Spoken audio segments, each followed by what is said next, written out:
What's up guys? Today on Baking with Noah, we're making monkey bread. Pause the video here to see all the ingredients necessary for this video. Let's get started. Beginning with our mixing bowl, we're gonna add our warm milk, sugar, and yeast. Now we're gonna let this bloom for 5 to 10 minutes. This is what it looks like at the start. We're gonna cover it just so that it's in a warmer environment. And when it's done, it'll look something like this. When you're ready, we can add the eggs, salt, butter, and 1 cup of the flour just to start.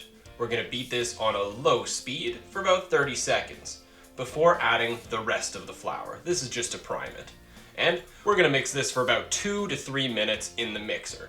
And be careful, pouring the flour the way I did is very messy. Next, we'll get our dough ball onto a floured surface where we'll knead it for about 2 minutes. Then we'll throw it in a lightly greased bowl that we'll cover and let it rise for 1 to 2 hours until it about doubles in size. When it's done, it's time to start working. We are going to gently deflate the dough with the tips of our fingers, pressing moderately lightly. And before we get started, we need to make our cinnamon sugar mixture. This is our granulated sugar and cinnamon. We also have to make sure that we properly spray down our pan so that nothing sticks to it.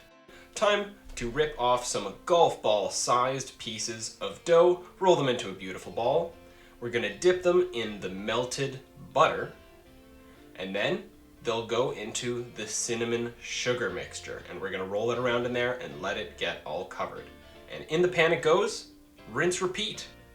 In a separate bowl, we're gonna add our melted butter, brown sugar, and vanilla extract. We're gonna mix this up and it'll become a syrupy liquid that we pour over our unbaked monkey bread cake. When we're done with that, in the oven it goes for 35 to 45 minutes at 350 degrees on the lowest possible position in your oven. Afterwards, in another bowl, we're gonna add our icing sugar, a little bit of milk, and a little bit of vanilla extract. This is going to be our glaze that we'll pour over the cake once it's cooled slightly after, obviously, being removed from the oven. When the monkey bread is done baking, we will let it cool for at least 10 minutes before inverting the pan and getting it out of there.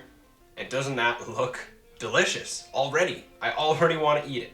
Now, first we need to pour our glaze. I would recommend letting it cool for at least another 5 minutes first, or it's just gonna pour right off of it. But either way, it's gonna be delicious and it looks amazing. Tell me that doesn't look amazing. Now, of course, we get to try it, my favorite part, and I'm sure it will be your favorite part too, if you make this recipe. It's a blast at parties because you can just rip off a little piece. Literally, like, everyone loves it. Thanks for watching, guys. Hope you enjoyed.